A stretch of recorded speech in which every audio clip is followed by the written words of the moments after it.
All right, everybody, we're going to go ahead and get started this evening. It is May 17th, and we are here for a work session of the City Council.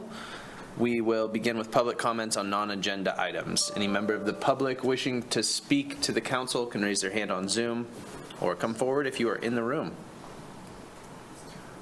Seeing none, we will close public comment, move on to our work session. I'm not sure if the city manager or Director Wade, I'm not sure who we're turning this over to, but okay, City Manager Jordan.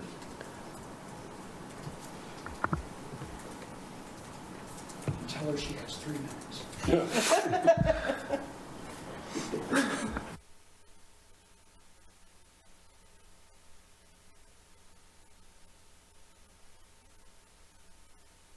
Yeah. I'm sorry, Mayor. Can you repeat? Yes, I can. I saw that. Yeah, no problem at all. So I guess by way of, I'm just going to start over because all of that was probably lost on members of the public. So we are here for a work session of the City Council. It's May 17th, and we'll start with public comment on non-agenda items because we were on mute before. If you're on Zoom, go ahead and raise your hand.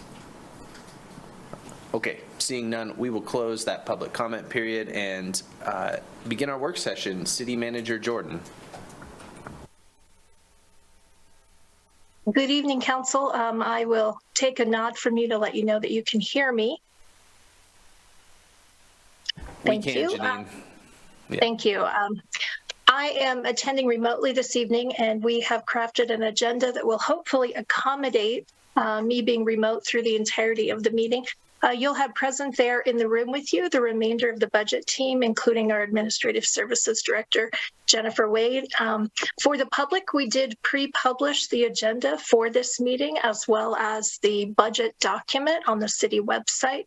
If those materials are in front of you, we will refer to them using page number references throughout this evening. With that in mind, I will ask the Administrative Services Director to start off for us tonight. She will be starting from page, one moment here, let me get that reference for you. Starting from page number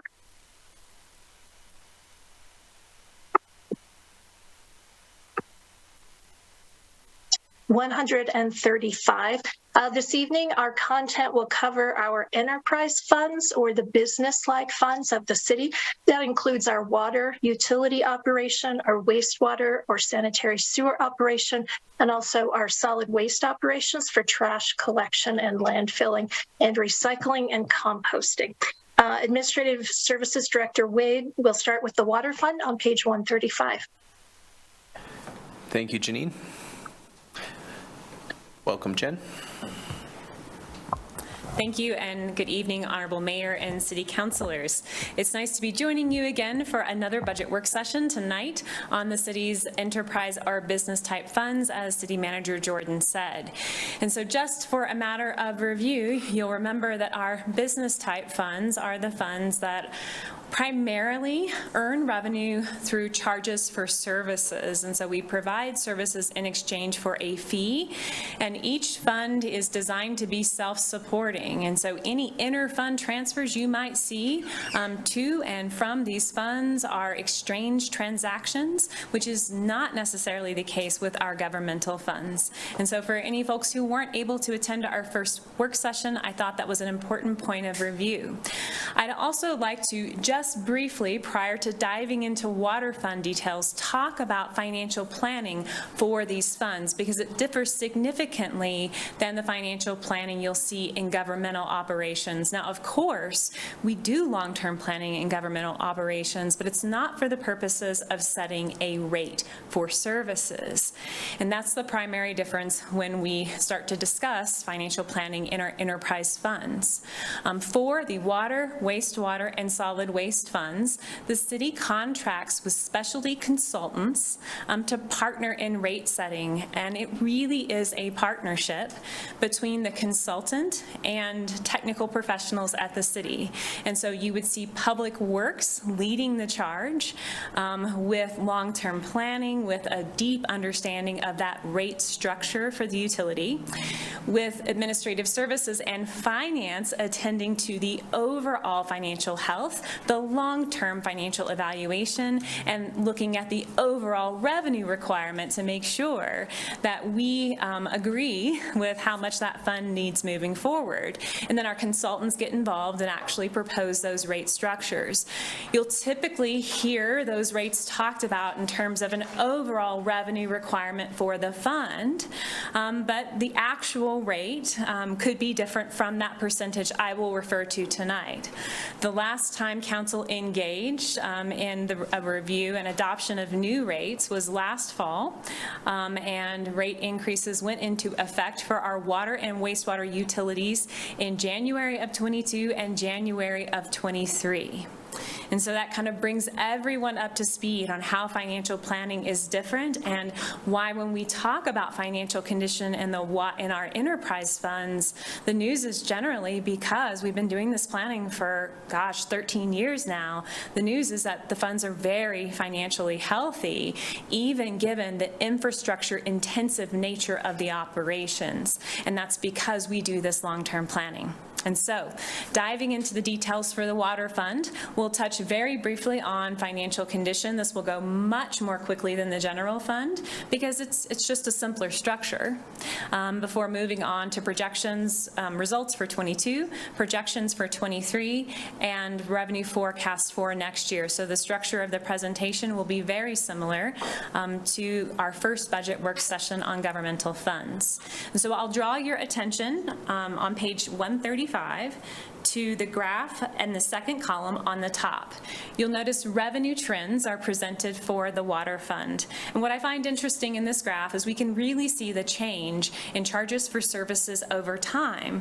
And what is surprising to me, although not, because I'm aware of our planning processes, is that since 2013, water charges have only grown by 0.7 million a year. And so what that really is showing you is that prior to that time, the city had started doing a good job of stabilizing that rate, because over a 10-year period, that is not a very large annual increase to be talking about. And so sometimes when we talk about adopting rate increases, there's a sense of nervousness, like we don't want to spread too much too soon to the community. And I love this graph because it does really illustrate that we have this slow and steady approach, which is exactly why you plan for a 10-year period in an infrastructure intensive operation. So you don't see those real spikes. Also, I love the graph at the bottom of page 135, which is expenditure trends in the water fund. And so what you're going to see is that in stark contrast to the general fund, a minority of expenses in our utility operations are for operating costs. And by that I mean personnel, supplies, contractual services, and most of the costs are for capital related items. And so you see much higher dollar values of capital related spending, much more variability, and a lot of stability. Look at all those flat lines in operating costs. And again, that's the city's commitment to keeping those costs as stable as possible, to minimize impact to ratepayers, and really keep that driven by our capital investment needs. Moving on to page 136, and the chart on fund balance trends. So what you'll notice in fiscal year 22 is that fund balance reduced fairly significantly in the water fund due to capital spending and the acquisition of the Bath Ranch, which was planned. And so you will see this from time to time in our enterprise funds where we have periods of enhanced capital investment, and you'll see that overall fund balance go down, and this is what the graph illustrates. You will also notice, however, that at the end of the year, we still had 3.8 months of unassigned reserve available for the water fund. And for the water fund, that's a significant dollar amount and is sufficient for healthy reserves moving forward. When we look at 2022 and the water fund, what we see is that revenue behaved exactly as we would have expected, meaning that water charges grew by around 2%, with an overall 4% revenue increase being implemented at mid-year. So you almost see perfect alignment between that overall rate change and the behavior of revenue, which would be indicative of not all that many consumption changes. And so revenue was more or less what we would want to see from a financial planning standpoint. In expenditures, I've already discussed the increased capital investment, particularly the Bath Ranch acquisition in this fund, which was a major initiative for the city. And so that was unusual, although not if you consider the nature of the water utility operation. Looking forward into 2023, we are seeing revenue behave again as we would expect due to our rate setting process, and expenditures responding to inflationary pressure, just like with the rest of the city. Now, I'm sure you will all remember the North Side Tank Project bid award, for which the project was $6 million over what the city had originally forecasted. So that's an extreme example of the new environment in which we find ourselves. However, the Public Works Director was able to propose to SLIB that they provide us additional loan funding for that $6 million, and he was successful in that application. And so that really did mitigate the long-term impact to that fund and also the impact to our ratepayers. What I also love about Director Webb is that he understands the value of prioritization, and so I am very confident that he is actively managing that capital plan in a way that doesn't result in immense rate increases from year to year. Because what we have done since we started rate planning is the kind of smooth approach a little bit over time, and we really would like to continue that at the city. Looking at page 137, you'll see a description of major revenue sources in the water fund. It's again very simple. It's charges for services and some intergovernmental revenue sources based on capital spending. So not very complex from a structural standpoint. And moving to page 138, you'll see an overview of recommended adjustments and total recommended revenue, or forecasted revenue rather, for the water fund. You'll see that all of our recommended adjustments to the forecast are actually for capital spending. Some of those are based on actual changes in forecast assumptions, while others are movements of previously forecasted revenue between periods to match the expenditure timing for the related capital projects.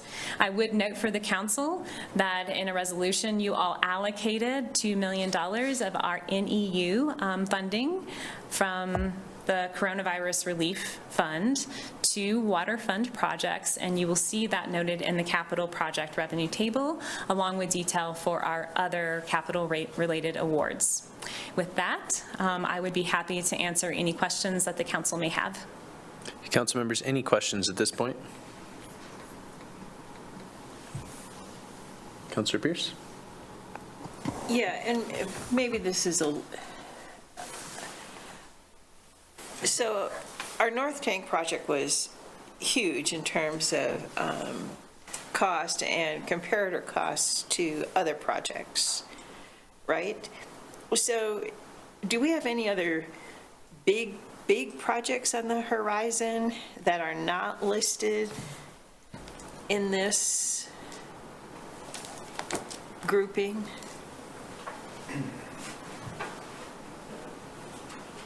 And if you've got a couple, you know, it'd just be nice to kind of brace ourselves for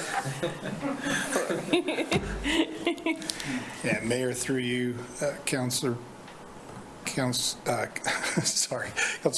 I'm trying to think. You know, right now we've got a couple big projects going on. North Tank, obviously. One that people don't really see or notice is we're still working on the wastewater treatment plant upgrade project. We had a $9.5 million loan on that one, and that should be wrapping up this fall. 3rd Street, of course, is a multi-million-dollar project. I'm trying to think of the big ones coming up. We're probably a couple years down the line, but Zone 1 tank will be a big project.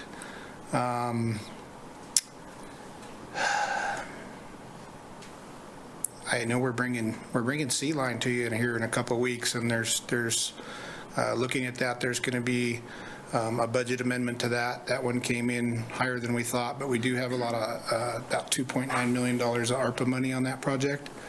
So things in the out years, I think there's some big projects. The biggest project probably related with water is the Zone 1 tank. And again, that's still a few years out. And we do have in the plan to look at grant and loan funds to help with that project. And then, we've got potential more activity up on Cirrus Sky. Is the infrastructure there, or is that ready to go for that north side of town? Where are we in that process? Yeah, so for that specific project, the infrastructures that are service it now, for future, the north tank and north outfall is going to Impact. take care of that. Okay, The rest of the area. Yeah. Good. So if something else miraculously shows up, we're good. Yeah. And if you haven't noticed, North Tank is underway. Pipes going in the ground. They're actually working on both ends of the project. So you'll see them working over on 287, alongside 287 and then down Asphalt Lane. So they're kind of working both directions right now. So that pipe is going in the ground right now. Great. Thank you. Yep. Thank you, Councilor Pierce. Any other? Yeah, Councilor Gabriel. Director, since you were up here, I thought I would ask you, and could you remind myself and the other council members of the significant price increase for that north tank? Yeah, I don't remember you talked about it, but I mean, Director Wade talked about, I think, $6 million, right? Over? That's, yeah, significant. So can you give us an explanation of why so much? Councilor Gabriel, through you, Mayor. I think it was really just a product of the times, right? We were in the middle of the COVID and the material shortages and all of that. Unfortunately, we haven't seen those costs come down. I mean, they're still up, but I think we've seen them go up and maybe level up, but they're definitely not coming back down. But I think at the time it was really just a product of material shortages and things that were going on. And at that time when that was occurring, I mean, we were getting estimates from our consultants, and within a month those estimates were thrown out the window. Part of it was that the pipe manufacturers would give a price to contractors, but they would only hold those prices for 10 days, right? So your contractors are bidding with a risk, and when they're bidding with a risk, I mean, unfortunately, they're going to throw a little extra in there, probably. Yeah, I think a lot of it was just a matter of times. It was right in the middle of when everything was climbing. I will say, had we waited a few months to bid that project, it would have been a lot more than $6 million over. Yeah, so, and we ran into that with a few projects where everything was going up. B2 that you guys awarded last night, that was originally one project, but we ended up having to break that into phases so that we could financially handle that. And so last night, you awarded the second phase of that project, which originally was one project, but because of those prices increases that we were hitting at that time, we just couldn't do it. Thank you, Councilor. Any other questions, Council? Okay. Seeing none, back to City Manager Jordan, I suppose. Yes, thank you, Mayor. I'm going to be starting on page 140 and wanting to just show the council that our personnel resources to the water fund are largely stable over the last number of years. I am recommending a small adjustment of 1.25 FTE, bringing this total authorization of full-time equivalent positions in the water fund to 23.5. We'll get into a little more detail as we move through the booklet. Moving to the next page, you'll see the total of all budgeted expenditures for the water fund. Fiscal 24 adopted budget. As you know, you adopted this budget last June, and we're just making slight modifications to it. So that fiscal 2024 adopted column, the third from the right, is what authorization council gave for spending last year. The second column from the right that says 2024 adjustment are the changes that are being recommended to you for adoption and incorporation into that budget that will begin on July 1st. As you scroll down that second from the right column, you'll see some minor adjustments, but where you see large numbers, for instance, there is a $6.372 million recommendation under pumps and wells. That is falling in the capital category, and Director Wade had talked about, and you have just talked about, the increases in costs we've seen for capital projects and expenditures, and you will note that most of the adjustments that are being recommended to you are simply rebudgeting projects from previous years that were previously authorized by council forward into the upcoming fiscal year, starting July 1st. In total, the adjustment recommended to you is $36,759,747 at the bottom of page 141. And as we move into the second page, or into the next page there, 142, you'll start to see the detail of what seems like a very large number.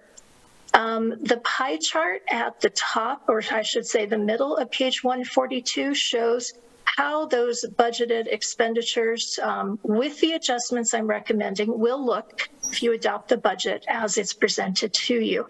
And what you'll see is that 84%, the lion's share of all expenditure in the water fund, are for capital projects, studies and equipment projects being by far the largest part of that 84%. I did want to point out to you the shared services support transfer. That is 1% of total spending in the water fund, or $648,000. That is for administrative costs that are accounted for in the general fund, such as billing, financial services, payroll, human resources, information technology, engineering, and such, that are then billed to the water fund as really a type of overhead expense for the water operation.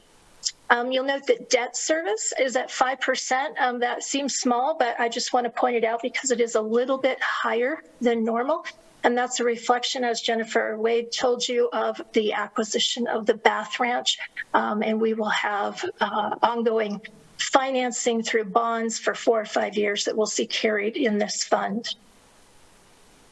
Moving further down that page, actually moving to the next page, we'll start to see the detail of the additional expenses that we're recommending you adopt into this fund, whether they are adjustments upward as expense or downward. A few inflationary adjustments in pumps and wells and in the water treatment plant to reflect chemicals and other necessary supplies. As with capital projects, we've seen prices going up in a number of areas, notably at the plant for chemicals, fluoride, salt, sodium hydroxide, all those sorts of things. Prices have gone up. So we budgeted for those, and I'm recommending at this point that those be ongoing increases. It'd be great to see those prices stabilize, but we are hedging against the fact that inflation is more likely than not to continue seeing those prices escalate. And then I wanted to talk to you about the middle section where you see ranch operations and water rights. And all of those expenses are new expenses that we are estimating for management and operation of the Bath Ranch. In total, you see expenses here that would total about $310,000. These are all estimates, being new owners of this property. We aren't entirely sure what actual expenses will be like, but we've done our best to estimate prices for fertilizer, for fencing installations that need to occur, for building repair, and for weed mitigation and such. The thing to know about this is that these expenses will be offset by hay sales. Last year, our hay sale netted revenue of $105,000. I think it's reasonable to expect a similar net hay revenue this year. There's always a potential as well for a little bit more. And then I wanted to point out to you that under other improvements, I am recommending $60,000 for historical structure evaluation at the Bath Ranch. This also is likely to be offset by grants. We had a very good meeting with the Albany County Historical Preservation Board on site at the Bath Ranch about a month ago, and had a conversation a few weeks ago with HistoriCorps, and we think that we will likely be able to access some grant revenue to offset these costs. The purpose of this project is to assess the historical structures that sit near the corrals at the Bath Ranch and determine if they have historical value. If they do have historical value, we'd like experts to tell us how to preserve those buildings until such time as they could be restored to prevent further deterioration of those buildings, if in fact they are an asset to the city and the county and the state from a historical perspective. I think I'll stop. If you have any questions, I know that's a lot on the Bath Ranch, but I will share that the lion's share of changes to the water fund are falling under these ranch operation and water rights areas to represent the incorporation of the Bath Ranch into our agricultural property portfolio. Thank you, City Manager. Council members, any questions? Okay. City Manager, I had one question. So things like the historic site evaluation are listed as ongoing, and I was wondering if you could walk me through why those are why we should expect those to be ongoing expenses. Those feel like one-off expenses in my mind, but I'm likely just missing something. No, Mayor, I think that's actually a very good question. And the reason that I had categorized this as ongoing was that we believe this first allocation of funds in this year would be to make the assessment of those facilities by experts. We think we can fund that through grants or through gratis contributions through groups such as HistoriCorps, but realize that that is just a first study. And what we hope that will tell us is how to then stabilize and preserve those buildings if they have historical value. So I categorize them as ongoing because next season or next summer or the following summer, there could be additional work we need to perform to keep the buildings from deteriorating even further. And experts will advise us on how to go about that. There is the possibility, though, that those subsequent efforts to stabilize and prevent further deterioration of the buildings, that work may also be grant offset as well. Thank you, City Manager. Okay, no other questions? Back to you, Janine. Okay, thank you. So I'm going to move to the next page, councilors.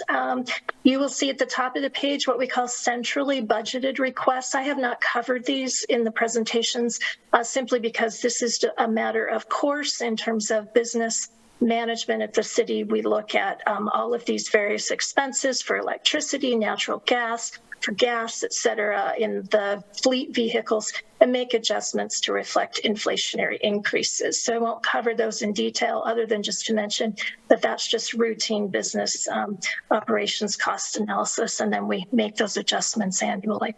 What I would like to focus on, though, are the personnel requests.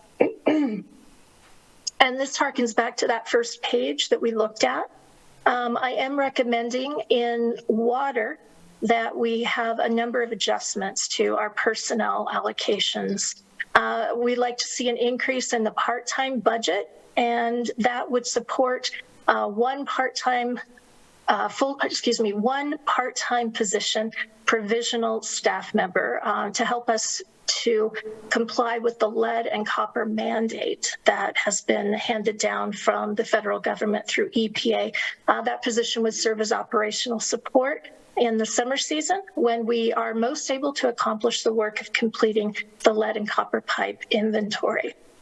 Then I'm also recommending the addition of a quarter 0.25 full-time equivalent position. Right now that fund has a 0.75, and this 0.25 would just round that out to one full-time position that would be easier to hire for, frankly, because it is a full-time position. And we think it would also increase the efficiency and the amount of work that we can get from that water treatment position. Lastly, in the water meter section, we are recommending to add one full-time equivalent. That is because we converted a full-time position in the water fund to a ranch supervisor position, and this is seeking to backfill that water meter position that was in place. I think it's probably obvious why we felt it was time for the city to hire and employ a full-time ranch or agricultural property supervisor. And that, of course, is because not only do we have the Monolith Ranch and the lease that we're managing there, but we've added the Bath Ranch, which is not being leased, but needs to be actively operated by the city. And so a supervisor position in that place was important. This would simply backfill the existing position and restore it to the meter crew in the water fund.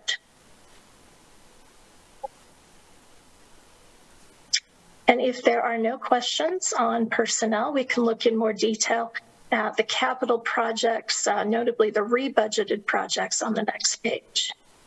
City Manager, I see no questions. Thank you. So moving to page 145, you'll see our fleet and equipment replacements. You'll note that in entirety, these are rebudgeted, excuse me. Moving to the bigger projects on the following page, following page is your equipment schedule. So 2 pages forward, we'll start to see on 147, the capital projects summary. The gray column that is highlighted gray, those are all of the projects that you've previously approved and that you will be, or if you agree, you will be rebudgeting into the upcoming fiscal year, just carrying them forward. The column that is titled Fiscal 2024 Supplemental SUPPL in the middle of that chart, that column are recommended changes to budget, some moving budgets up or appropriating more money, and others moving budgets down. These are the adjustments that Director Wade and Director Webb had alluded to earlier in the meeting. You'll see under pumps and wells, there's a total of $240,000 adjustment recommended, dealing with 3 projects, $50,000 being added for utility facilities, security system upgrades, $150,000 for the pressure reducing valve replacement at Bill Nye, and $40,000 for a PRV replacement on Pierce Street. That's a readjustment of priorities based on information gathered during the previous fiscal year. Moving into the next section,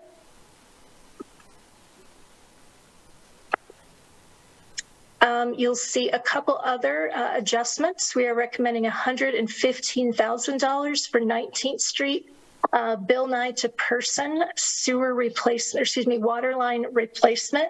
That is tied to pavement condition index ratings changing and the understanding that underground work being done under pavement changes is useful for doing work once, if you will. At the bottom of that page, $100,000 is recommended for water oversizing. As you know, the city does pay for oversizing of water lines when development goes in, and this will set forward funds for that to support developments that might occur this year. And then moving to the next page, you'll see in total, the adjustments being recommended are $455,000. The total amount of rebudgeted projects being recommended to carry forward in that gray column, $34.6 million.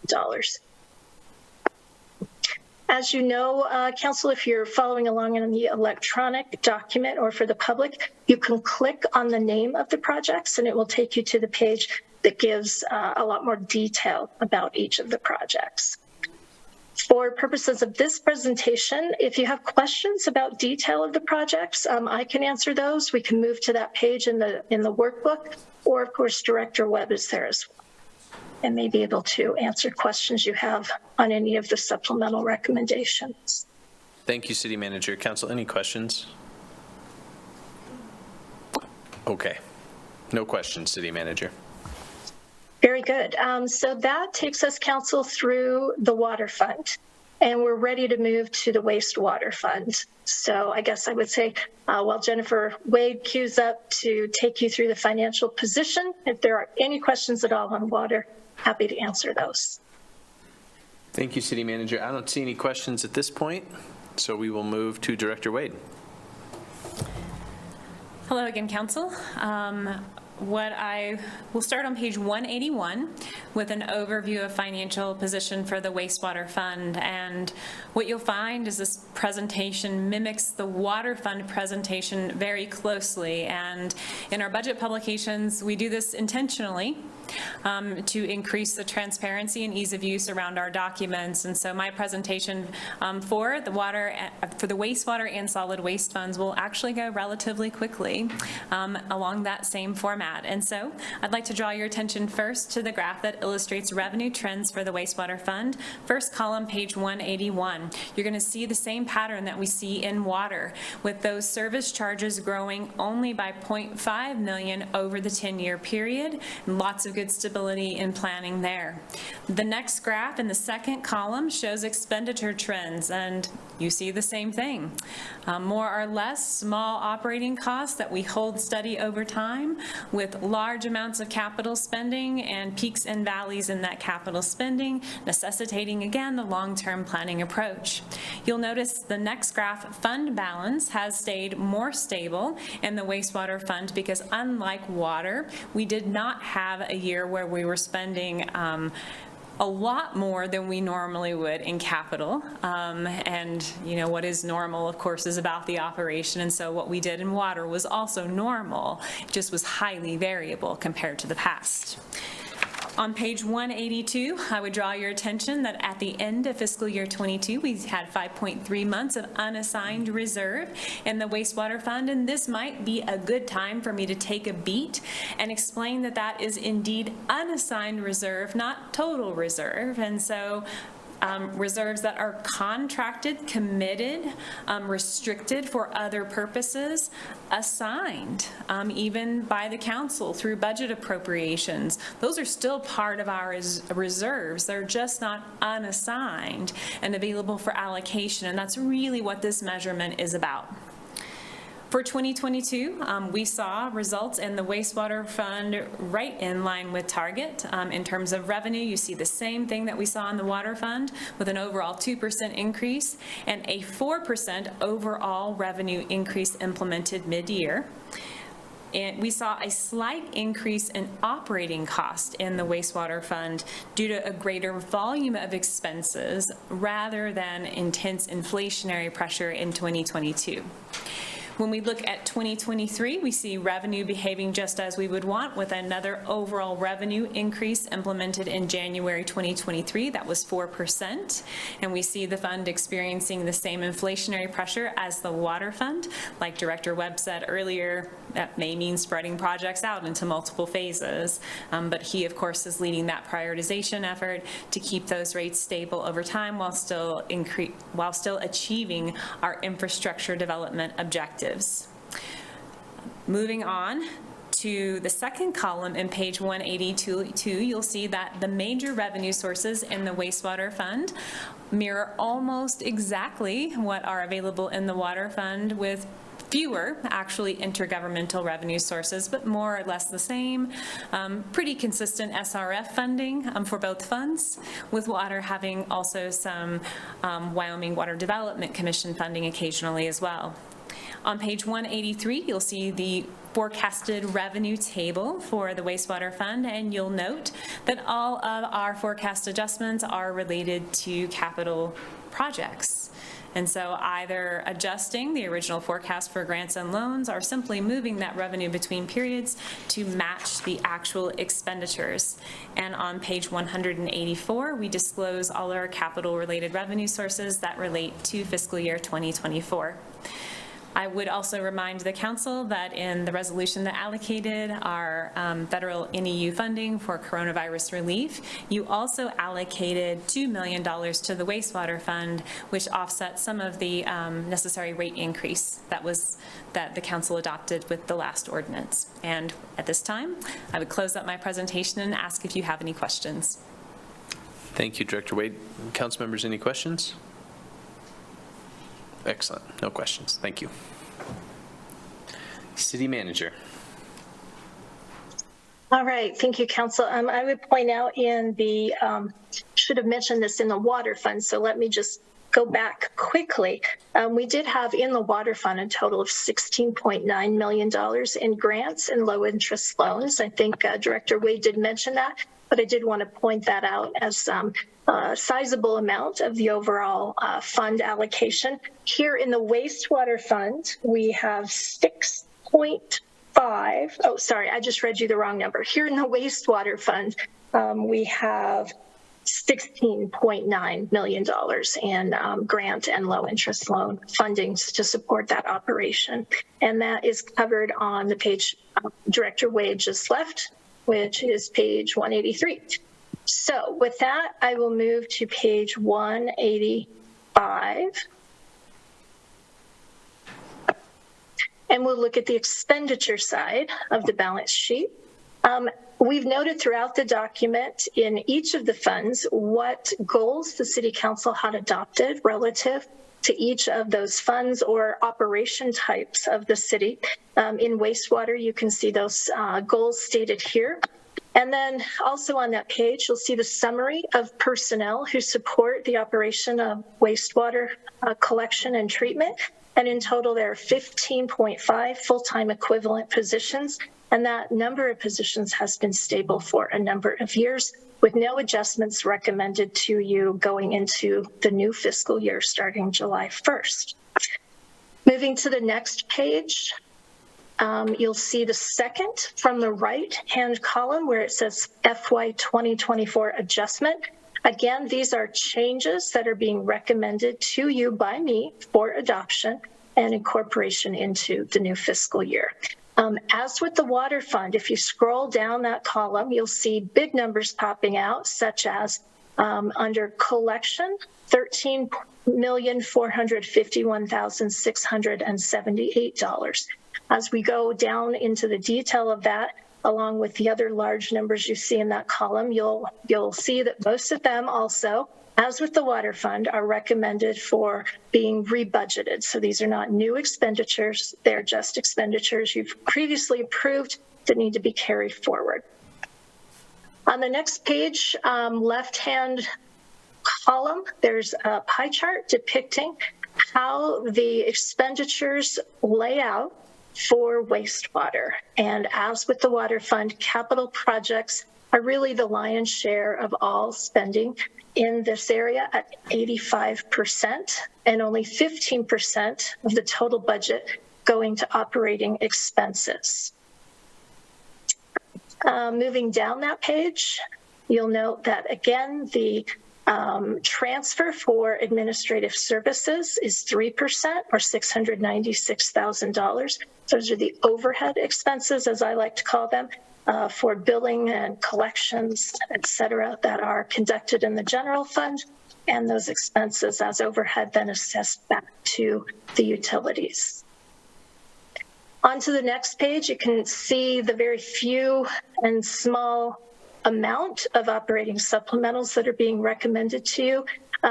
Two of these three are related to inflationary increases in prices, UV bulbs and chemical costs, similar theme to what we heard in the water operations. And then the $30,000 expense would be a one-time item and being rebudgeted from the previous year for software in our IPP program.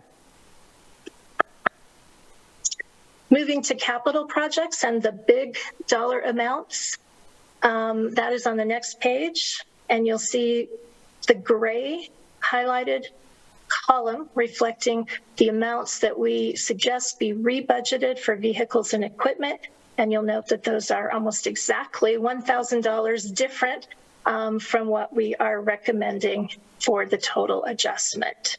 That $1,000 is reflecting an increase in price for vehicles. Moving down to equipment at the top of the next page, $20,000 of expenses recommended to be rebudgeted, with the addition of another $72,000 to reflect some flow meter replacement and also a new ditch mixer that we need to replace, for a total adjustment recommendation of $92,500 for equipment purchases and upgrades and replacements. And then capital projects on the next page. You will see in that column that is shaded, that's your rebudgets, and then 2 columns over to the right, fiscal year 2024 supplemental. There are adjustments up and downward. The first being $100,000 being added to the B2 line replacement, Spring Creek Corfell to 15th. $500,000 downward adjustment to the Reynolds sanitary sewer replacement project. That has to do, I believe, with cured in place pipe replacement, and we can, at the end of this summary, ask Director Webb to walk us through that. I'll also move down that column and show you a $350,000 downward adjustment. We had budgeted conservatively, expecting that the university's projects may require some additional wastewater utility investigations that have not materialized, and so consequently we are removing this budget amount from our recommendation to you. Also, North 3rd Street sanitary sewer connection recommended an adjustment of $2.5 million downward in that project. And then those downward adjustments funding the $4 million adjustment for the West Laramie main lift station to be completely replaced. In total, those net out to $750,000 of recommended adjustment to the wastewater capital project summary. 12.4 million of the total 15.9 million is, of course, rebudgeted amounts. And with that, I would stand for questions, or if you have project-specific questions, we can ask Director Webb to walk us through those. Thank you, City Manager. Any questions, council members? Okay, no questions, City Manager.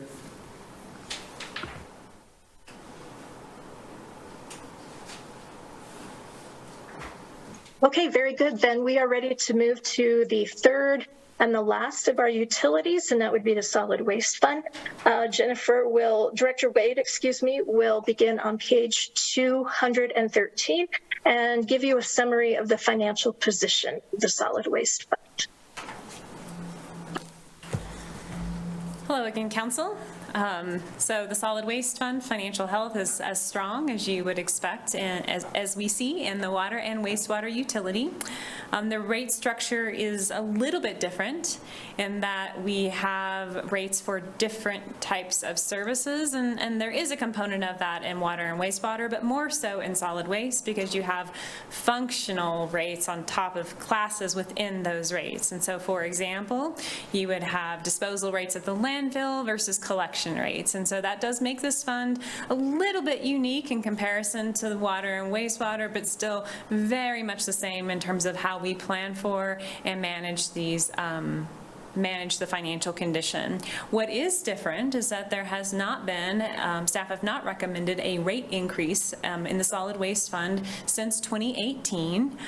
Most of the real work in rates, while there was work across all categories, happened in rates related to landfill services because of the capital intensive nature of cell construction and cell closure cost, which we will incur in the long run. And so that does make the landfill operation a little bit different compared to the rest of our our like business type services. What you'll see on page 214 when we look at the revenue chart is that there's mixed variability in the trends of these revenue sources that illustrates the point that I'm making. And so when you look at overall collection revenue, it's remained relatively even since 2013. But when you look at, for example, landfill dump fee revenue, it's grown by about $1 million a year, which is more than we saw in either water or wastewater charges for services, for the reasons I discussed earlier. Other than that, the trend is very similar to what you see in water and wastewater. And so moving to page 215, you will see, however, that expenses behave in exactly the same fashion, with those nice level operating costs and lots of variability related primarily to landfill cell construction. You'll notice on page 215 as well that fund balance has been about stable, with a little bit of a bump up in 21 and then a bump back down. This is what we would consider normal for the solid waste fund, and it's been stable since, it looks like, 2018. And so this fund has leveled out and is performing really nicely because of the work we did to get those landfill rates where they needed to be. What you'll notice in terms of unassigned reserve is that we have 3.6 months. That number, we did assign a lot of reserves, actually. I think in this number, our landfill closure and post-closure cost liability is almost completely funded, which we don't have to do. But to even come up with this number for the budget presentation, we did that, and that still shows you what we're working with. One of the reasons this fund has not had to have rate increases since 2018 is Director Webb's pursuit of SRF funding for that landfill cell construction, and so that really has made a tremendous difference in the financial health of the fund and what the city has to pass along to those various ratepayers. On page 216, you'll see a summary of what happened in 22 and what we're forecasting for 23. In solid waste revenue, you see a lot more volume variability, consumption variability in the different rates, and in particular in landfill dump fees. And so at the landfill, a major event like a train derailment in 2021 will actually result in significantly more revenue in a period that we don't expect to continue in 22. And so in that way, it is unique for our business type operations, and that's what we saw between 21 and 22 with some expected variability, but that is quite normal based on the nature of that operation. What we also saw is that operating costs grew in 22 by about 16%. And so we are seeing some general cost increases, in particular for our landfill, our disposal operations. Many of them in the current year have been driven by inflation. Some of you may remember, looking forward to 2023 and the forecast for it, a budget amendment you did earlier this year that adjusted fuel costs for the landfill. And so this is one of the divisions in our enterprise operations where I feel that costs are actually going up. And if Director Webb wanted to speak more to that, I'm sure that he could. But in general, we're not expecting that to be material enough to impact rates or need to pass that along to members of the community.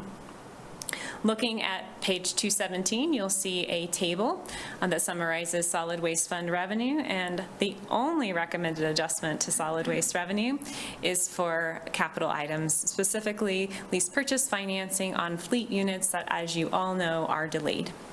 I would be happy to answer any questions that you have at this time. Members, any questions? Yeah, Councillor Pierce.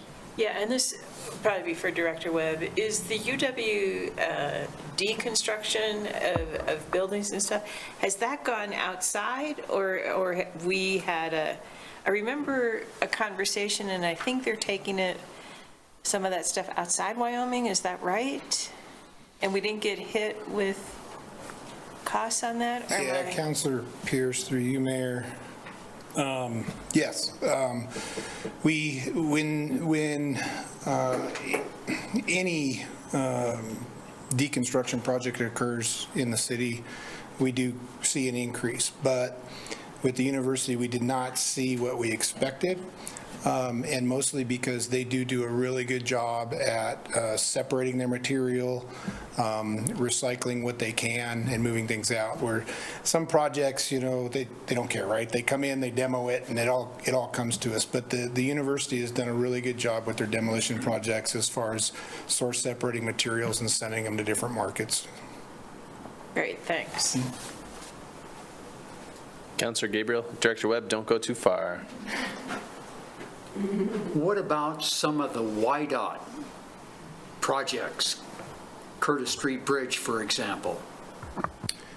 Yeah, Councilor Gabriel, through you, Mayor. I'm not sure where the Curtis Street Bridge is going, but most of those types of projects, when you're talking about with concrete, asphalt, things like that, there is a market for that material. They grind it up and resell that material for road base in different areas. So we actually don't get a whole lot of that material, and our cost at, I think it's $63 a ton now out at the landfill for municipal solid waste is a pretty good price as far as Wyoming goes. But when you talk about concrete and asphalt, which is really heavy, $63 a ton's pretty steep. So a lot of that material goes to other places where they crush it and grind it out at the Municipal Operations Center. Our neighbor is a contractor, and he has a really big pile of base right now that he ground up. So there's a market for that. I don't expect to see a big increase from the Curtis Street Bridge project. Good question, Councilor. Thank you. Yeah, Councilor Pierce. So, sorry, what about, are we in the process of needing another liner in another area? I mean, where are we in that process? Yeah, Councilor Pierce, through you, Mayor. We will, gosh, I have to go back and look at the paperwork, but it's either, I don't know if it's in 24 or 25, we will start the design on the next line cell. Okay. Yeah, and then there's the design, which will take a year and a half, and then I think we allowed for a down year, and then for the construction of the next line cell after that. I just remember the cost of the liner, the last time we did it being like at $3 million. I just would cringed. Yeah. It's about every 7 to 10 years the way we've got it spaced. The way we've got it spaced now, it's about every 7 to 10 years depending on our inflow into the landfill. But basically, about every 7 to 10 years, we're going to be doing a new cell. Yeah, okay. That's The way the it nature is. of the business. Yeah. Thank you. Yep. Thank you, Director Webb. Any other questions, council members? Okay. So City Manager, we will move to you. Okay, very good.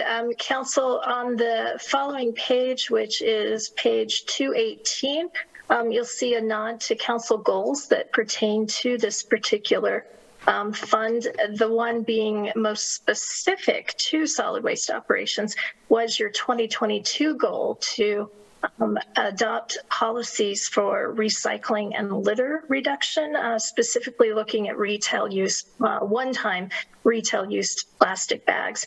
The division has done some public education surrounding this goal, and as you know, we did ice it, meaning kind of put it on ice in 2020 due to COVID, but we are continuing public education efforts surrounding limiting the use of those one-time plastic bags at grocery stores and retail operations. Moving to the next page, you'll see the summary of full-time equivalent positions supporting our solid waste operations. That has increased from 18 positions in 2022 to now 19 positions, and that was adopted in the current year's budget. That FTE that was authorized by you last year was the recycling and diversion coordinator, specifically to help us with issues like limiting retail use plastic bags and encouraging recycling.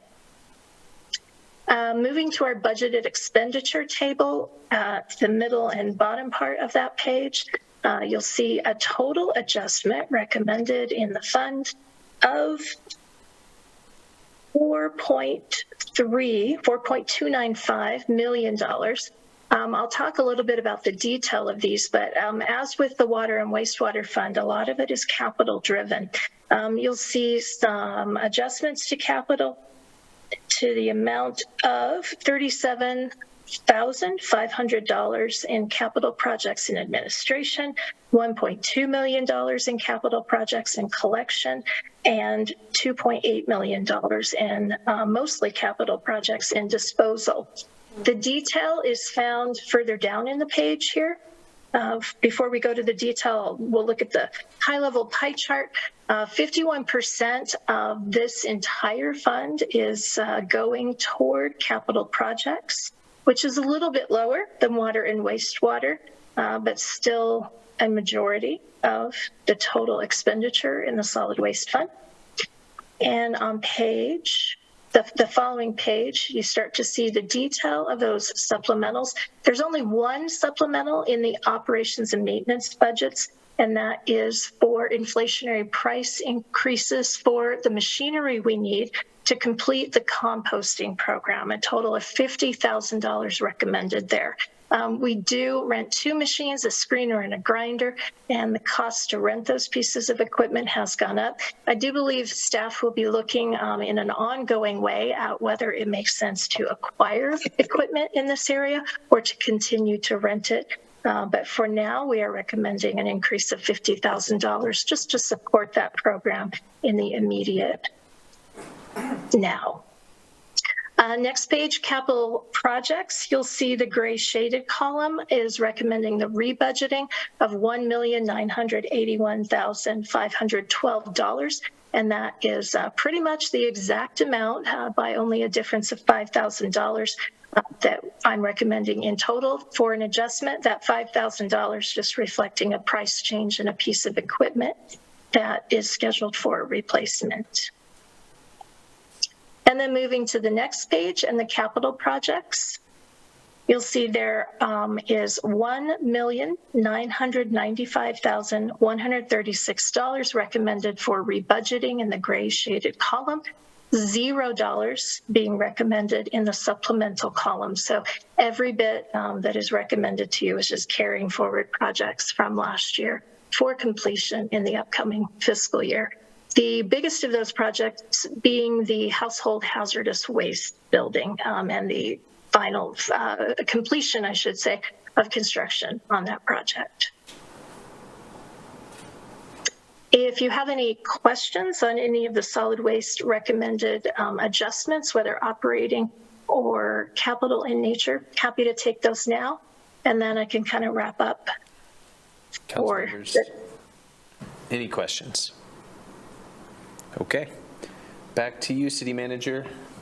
Very good. I did, Mayor, I wanted to correct, I think I was looking at my notes wrong, so I wanted to correct something I said earlier and give you page number references.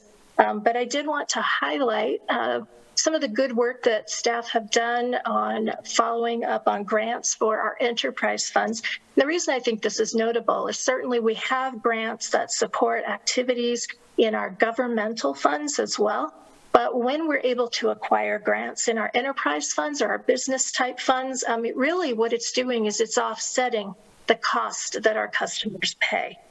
So in solid waste on page 184, you can see that this fund really doesn't have any grants currently supporting it.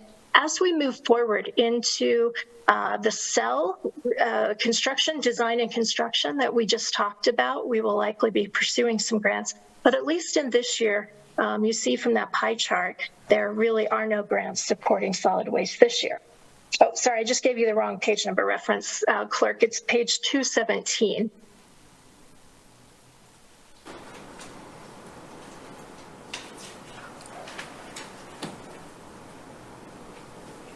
And looking at the pie chart there. There we go.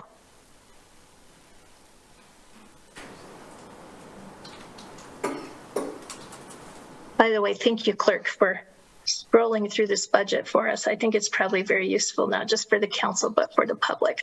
So you can see in that pie chart there that the revenue that supports all of your solid waste operations, the lion's share of that comes from charges for services. Now, if we go to wastewater on page 184, looking at the same pie chart, you'll see that there's a total of $16.9 million, or 74% of all revenue is coming from what we call intergovernmental sources. Those are grants and typically low interest loans that the city is able to qualify through state and federal government.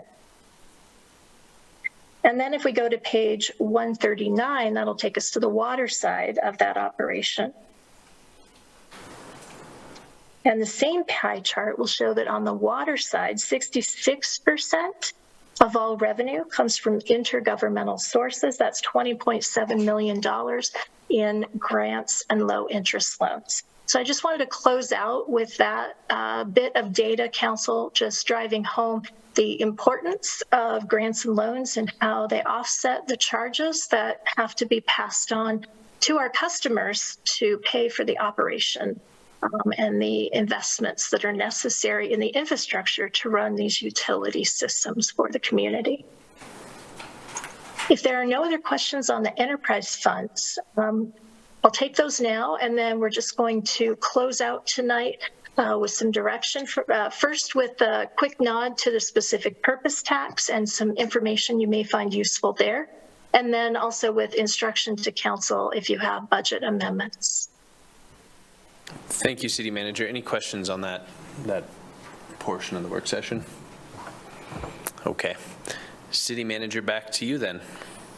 Okay, I think actually I'll let Director Wade come to the podium. We had discussed earlier today that we wanted to talk to the council, not so much about the projects that are occurring in this fiscal year or fiscal biennium using specific purpose tax revenue, but to talk to you a little bit about the anticipated timeline for this SPT to continue to collect funds and when we think it may be paid off.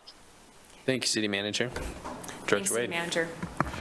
So I'll be on pages 238 and 239 of your budget book, and I'll just remind the council that in 2018, voters approved a $42 million tax, which for the city of Laramie was monumental, and in particular in that it benefited operations that would typically be funded by the general fund, and so streets, parks and recreation, trails, facilities, so the places where financially we most needed. At the time that tax was adopted, we anticipated that it would take 10 to 12 years to collect the tax. Based on our current estimates, we expect that the tax will be fully collected within 50 to 59 months. And if our tax continues to go up, and so it's the range of conservatism, right? I would expect it to actually be less than that. We might be looking at a 4-year benchmark, which is really what I'm thinking. And so just so everyone is aware, with this tax, of course, we're not managing financial position, we're managing collections as they come in, and they are either paying for bonded debt service or they are being allocated across the various projects that were funded by the tax in an amount that reflects the proportion approved in that category. And so, for example, if streets was $10 million of the $42 million appropriation, you would have the allocation be $10 million divided by that $42 million. And monthly, that amount of allocation actually goes into that bucket, if you will, for allocation. And those are the amounts we use in budget planning. And so there's never a risk that our SPT fund would be over allocated. We do hold about 6 months in reserve just because we want to collect before we spend. But we are allocating out as much as we can in order to make progress on these projects. And I think that 48 months is really great news. And I'm hoping that when we see you next budget season, that's what we're reporting to you. So thanks for giving us a moment to just talk through the progress on that tax and tell you how relatively close we are to maybe starting work on the next one. That is great news. Thank you. Do you have any questions for me or the city manager this evening? Council members, any questions about the SPT tax? Okay, thank you for that update, though. That is great news. Yeah. Okay, City Manager, back to you if you have anything else to add. Council, I would just close out by, again, thanking the budget team, Director Wade and her team. They did a fantastic job pulling this document together and all of the information. It does just get kind of better every year. So I'm very appreciative of that. Thank you very much. Also, if you have budget amendments that would be, that you would like to make to this supplemental budget this year, I believe the deadline is Friday of this week to get those back to Jennifer and her team. I do know they will assist you in preparing the budget amendment. If you need help completing the form, it's pretty simple. I'm also happy to help you. If I can do that, please let me know. Jennifer, if I'm wrong on the deadline, you just stand up and correct me because I'm working from memory. And then, of course, we have a special meeting coming up next Tuesday where we will move those amendments to the floor for your consideration, councilors. The reason we ask for them ahead of time is just so that we can make sure that we have adequate information prepared for the council on each of the amendments so that you can consider them with the full context of data and data points, dollar points that we have available. Do you have any questions for me, Council, on this process? Thank you, City Manager. Any questions, council members? The City Manager is correct on that deadline. If you have an amendment, try to get it to staff ahead of that. Let's not ruin their Friday afternoons. So get them done soon. So no questions, City Manager, and I appreciate you walking us through that this evening, and as well, Director Wade, Director Webb, thank you for your efforts. Council, any questions as we wrap up? Okay, I just wanted to note one thing about the grants and low interest loans, and just acknowledge, City Manager, the effort that it takes from staff members to write those grants, and how much of their, that's the less glamorous probably parts of their job. So I just wanted to take a minute and acknowledge that, because it does help stabilize those funds and keep us from asking our constituents for more money more often. So thank you all for that. It's tedious and it's hard work. Right. Yes. All right, council, with that, then we will close this work session and we are adjourned. Thank you, everyone.